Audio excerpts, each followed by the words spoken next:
So today I'll be presenting about the food waste and food loss that happened in the Waterberg district municipality. And I'm from the Seriti Institute.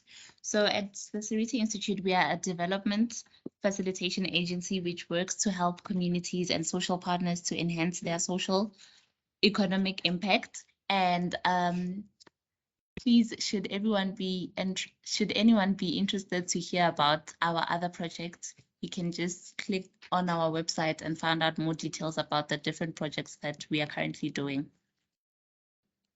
As my previous colleagues had mentioned, it's very important for us to talk about this discussion about food waste because, as you have seen, different actors within the food waste streams have different definitions. And therefore, for example, you would see that a grower, for instance, their definition of food waste and food loss would be that the food that had gotten damaged by weather conditions during their agricultural production. For a recycler, it would probably be food that was rejected by retailers due to physical appearance or perhaps their weight. For a consumer, food waste would be basic leftovers that they could not eat and had to discard. And in terms of transportation, it could probably be food that got burned or damaged along the process of transporting the goods to the retailers or to the warehouse. And in terms of harvesting as well, food is likely to be discarded because of how it looks or how it basically looks and how it's going to be weighed in terms of the retailers. So the problem with quantifying food waste is that most people are unable to give us an exact indication of what they mean by food waste. And also, as Kenneth had previously stated, that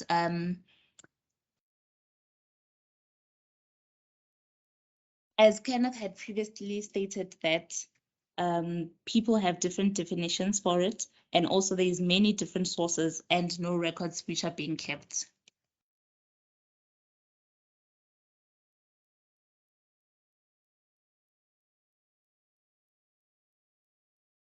And also, pertaining to food loss, as Kenneth had already stated, it's also very important for us to tackle this issue because we need to work together to ensure that we achieve the zero waste goal in the country and also globally as well.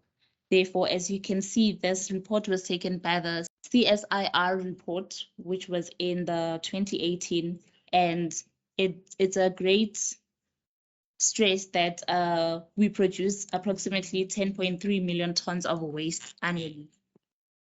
So in the Waterberg district, it's situated in the Limpopo province and it's host to the largest agricultural area in the Limpopo province. And also it accounts to approximately 4.3 million hectares of agricultural production, which translates to approximately 40% of the total provincial agricultural area. And this is host and home to about 757,000 people in the area. And in the district, we have about 5 local municipalities, which we had to go to each and every one of them to conduct the research and find out more about the food waste in the area. So we started off by doing an analysis of the waste management plans in order for us to understand what plans each municipality had. And we actually found out that out of the 5, only 3 of them had landfill sites. And the total Limpopo only had 5 landfill sites, which was also tricky because most of them did not have weight bridges. And only one in Tabazimbi had a weight bridge, but it was not yet functional. And also it was also difficult to allocate or to quantify the food waste in all these landfill sites because their capacity was unknown. And most of the municipalities stated that they had ongoing integrated waste management plans within their local municipalities. So for further findings that we had to conduct interviews in the different waste streams of the food category, mainly your consumption, which was your restaurants, your schools, your hospitals, and your lodges. Under the distribution sector, we had your retail stores, your supermarkets, and informal traders as well. In terms of distribution, in terms of agricultural production, we went to the different farms, both vegetable and livestock farmers. And also we went for under the category of processing and packaging, we had to go to your abattoirs, your butcheries, and your mills and your silos. Also for post-harvesting handling and storage, we needed to conduct research with your farmers, your hawkers, your fresh produce markets, and also your silos. We did this so that we could understand where the food was being generated and how food waste was being generated and who the contributing actors and stakeholders were in place. And as I had stated before, the major lesson that we had learned was that each and every actor had a different understanding. So we had to bring down the data based on those different definitions according to the actors. So in terms of agricultural production, the Waterberg district accounts to about 45% of the large farms compared to the other districts in the province. And also we had to conduct interviews with various farmers in the district and a range of farming practices as well to get a general overview of what might be happening in the food waste phase of the value chain. Then we found out that the most produced crops were your grains and your sunflowers, your vegetables as well. And in terms of animal production, what had the most impact was your cattle, piggery, and chickens. And in terms of the chicken, because it was the biggest highlight of waste, we found out that per week the the research ended up with about 12 tons of dead chickens being donated to local crocodile farms, and therefore the mortality rate led to the chickens being converted to crocodile farm feeds. In terms of the other different entities, we went to your retail stores, which falls under hospitality, which showcased that hospitality, hospitals, and schools led to an estimate of over 1 million liters of waste per annum. And the least that produced waste was your retail stores, your silos, and your abattoirs. And abattoirs was the least because most of the things are sold, especially in terms of animal parts. They sell everything from the bone to the intestines to literally the skin and every other part, leading to them being the least. We had to also look into your household waste production, whereby there's not much of data or research that is being conducted under food waste, especially pertaining to your household producers. Therefore, we had to use a case study by Professor Olofsey, which was done in 2018, and we used that to create a proxy of the household food waste that is likely to occur in the Waterberg district. So to get these stats, we needed to look at factors such as the total population of the district and also look at the number of households. We compared that and looked more specifically into your formal and very formal households because they have more access to your shops, your waste services, and they are the ones who actually often bulk buy, meaning they were the most people who contributed to the food waste. And with that, we ended up with finding out that each household would produce an estimate of 0.59 kgs per week. And annually, that led to 2,936.69 kgs of tons annually. So that was a huge number for us, and it was very large.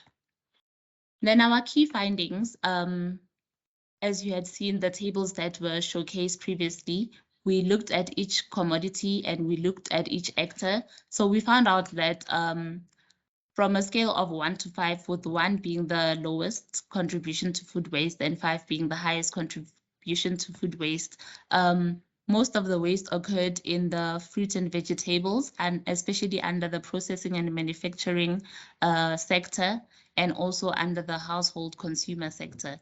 And as you can see with the numbers, household consumers actually are the most food wasters, because even under grains, they are the highest, under meat, under fruit and vegetables, under fish and sea, and also under milk. So under almost all the commodities, they rated a very high rank of food waste.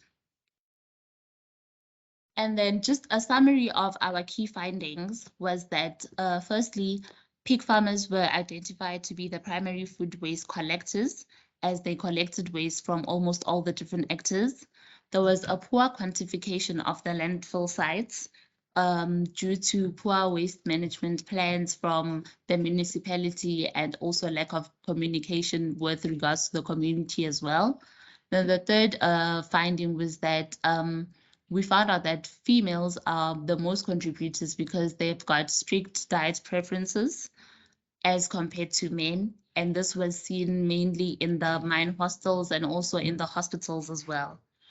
And also pertaining to mines, they have separate bin systems whereby they classify the food, the glass, and different things so that they can monitor and reduce the waste that is being contributed in the canteens. And then through the system, they also installed swill freezers where they are able to put all the food waste so that it doesn't decay faster than it should.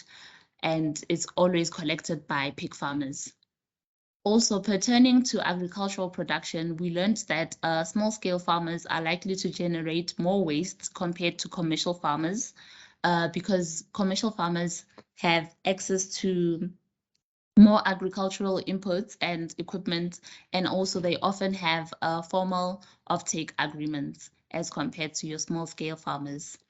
Then also we found out that abattoirs and butcheries generate approximately close to 0% when it comes to food waste, because consumers buy everything, as I had stated, the bones, the skin, the intestine, and everything from the different livestock. So for conclusions, recommendations, and a way forward, we discovered that people need to, it's difficult understanding the municipalities' positions and roles in terms of waste management. Therefore, more initiatives would need to be conducted to improve landfill site management and monitoring, and also they need more interventions to reduce the household waste which is implemented. And also they need to establish steering committees, which consist of both municipal officials, community members, and some major private sector players, so that they can influence and implement programs to reduce the food waste in the food streams.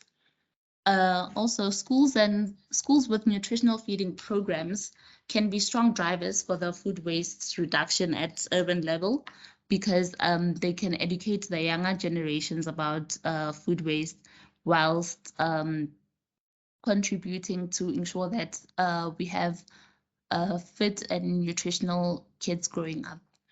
And then in terms of charities like your food banks and your NGOs and civil sociality organizations, they are also key actors which can assist in the food waste. But the problem is that they've got limited capacity to address the root causes, because less research is being conducted, and actors are mostly afraid of speaking out about food waste. Then restaurants and supermarkets are crucial players in the reduction of food waste, because they've already started initiatives whereby they reduce food waste through social campaigns, which are aimed at distributing food to the needy citizens. Hospitals as well can also tackle this issue of food waste, not only in terms of raising awareness, but also in terms of ensuring that there are procurement procedures for food in canteens run and flow accordingly. And also household consumers should buy what they need and not what they want, and should reduce food waste by the reduction of bulk buying. So further recommendations and job opportunities is that there are many entrepreneurs who are focusing on food waste companies. For example, people who are doing your worm teas, people who are recycling food and converting that into dehydrated food, which can later be used, and the likes of that. So more linkages should be done in terms of food waste generators and food waste entrepreneurs pertaining to recycling of food waste. Thank you.